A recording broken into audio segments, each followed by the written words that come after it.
I det konkrete tilfælde her er vi ude for at måle dels for nogle tjærestoffer og dels for nogle aromatiske forbindelser.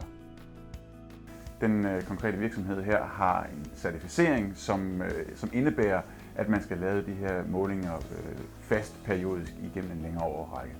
Vi har grundlæggende to typer af målinger, nemlig den personbårne, hvor en medarbejder går rundt med udstyret på sig, og vi dermed får et billede af, hvad bliver den konkrete medarbejder udsat for igennem sit arbejde.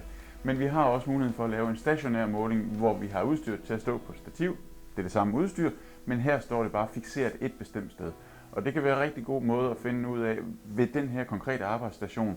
Det kan være en worst case situation, hvor vi ved, at det her det er tæt på kilden.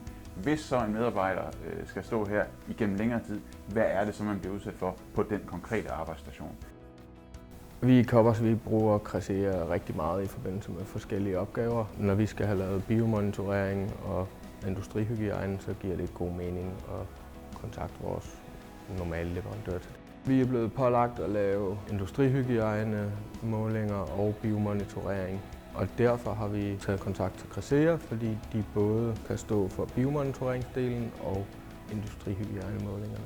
Det har stor betydning, at vi kan få både en læge og en kemiker ud, fordi så kan vi få målinger fra samme dag, som overlapper hinanden på både de luftbårne målinger og på, hvad folk de optager gennem huden. Der kan være mange forskellige motivationer for at få lavet en måling. Man kan have fået et påbud fra Arbejdstilsynet, som pålægger en at få lavet en måling.